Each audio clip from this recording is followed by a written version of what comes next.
שלום לכם.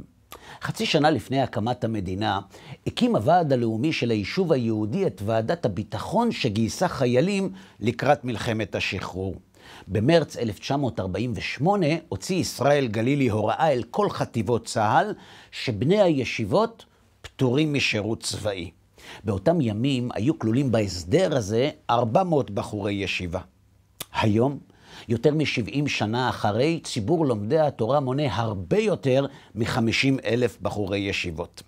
טוב, אז בלי להיכנס לוויכוח עם מה שהיה נכון ל-400 איש, נכון גם ל-50,000 ויותר, אבל דבר אחד ברור, מדובר בנס דמוגרפי ורוחני לכל דבר ועניין.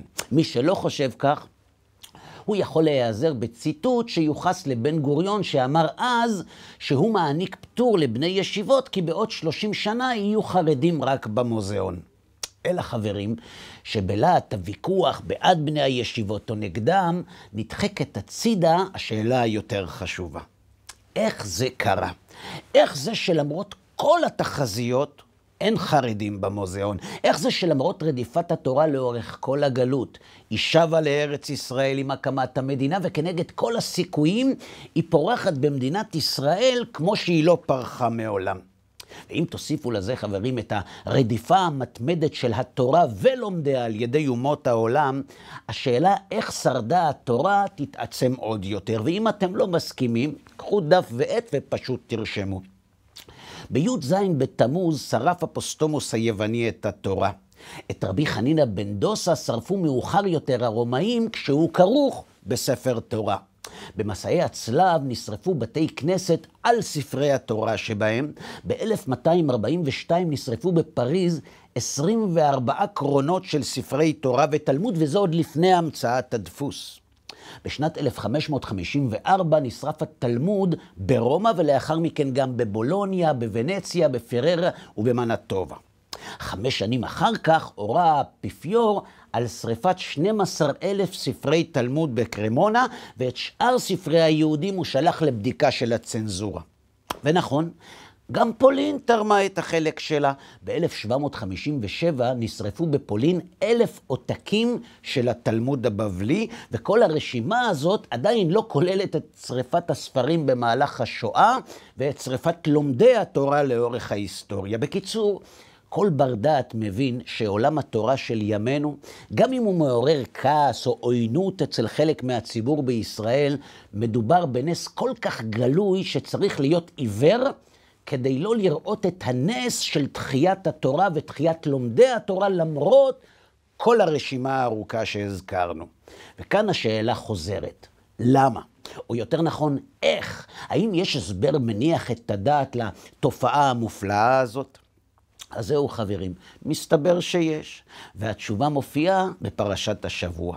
בפרשת תצווה הקדוש ברוך הוא מורה למשה לצוות את בני ישראל להביא שמן להדלקת המנורה במשכן שנאמר, ואתה תצווה את בני ישראל ויקחו אליך שמן זית זך. אלא חברים שעל הפסוק הזה שואל רבי חיים בן עטר 2 שאלות. א', למה השם אומר למשה לצוות בשם עצמו, ויקחו אליך? למה הוא לא מצווה בשם השם, ויקחו אליי?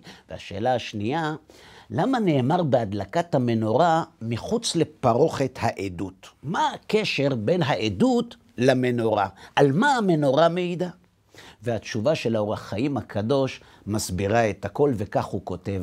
טעם אומרו אליך, כותב רבי חיים בן עטר, יתברר על דרך מה שאמרו חז"ל, מחוץ לפרוכת העדות, עדות היא לכל באי עולם שהשכינה שורה בישראל.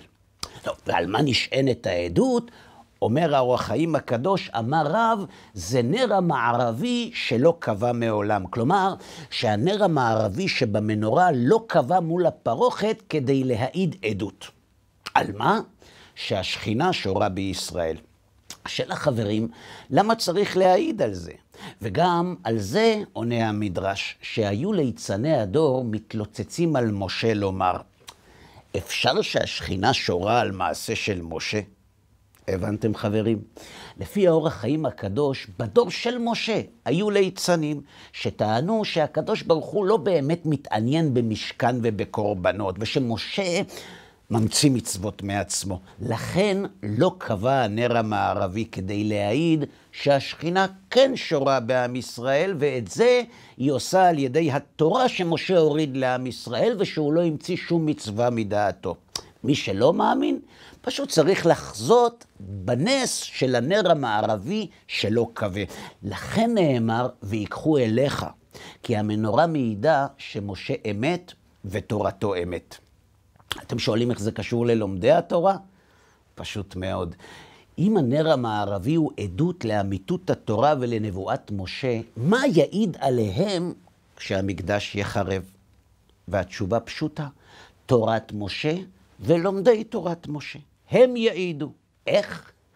על ידי שיכירו כל באי עולם שהשכינה שורה בישראל ושומרת על נצחיות התורה ועל נצחיות לומדי התורה.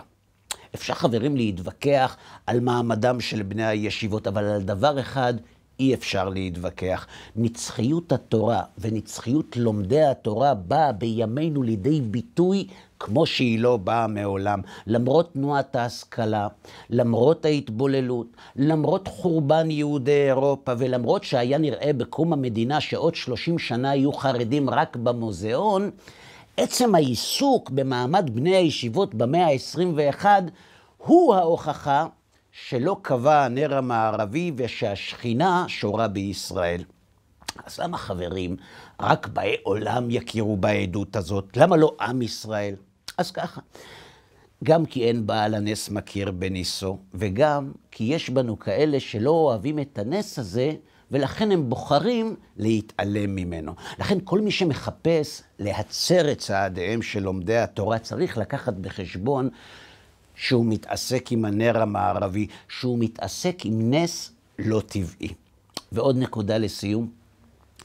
מתוצאות הבחירות עולה שהמפלגה שחרתה על דגלה את המלחמה בקודשי ישראל, זכתה לפחות מושבים בכנסת הנכנסת ממה שהיה לה בכנסת היוצאת. לכן, אם רבי לוי יצחק מברדיצ'וב היה חי היום, הוא בטח היה נושא עיניים לשמיים ואומר, תראה ריבונו של עולם, אחרי הכל, אחרי הטלת הרפש בתופסי התורה, בשבת, בטהרת המשפחה ובשמירת הבית היהודי, אחרי הכל ריבונו של עולם, כמה אנשים במדינת היהודים מזדהים עם המלחמה בתורה שלך?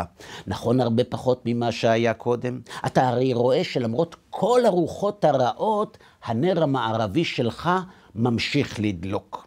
אז לא עדיף שכבר תגאל אותנו, כי הרי ריבונו של עולם אתה יודע שאין סומכין על הנס. שבת שלום.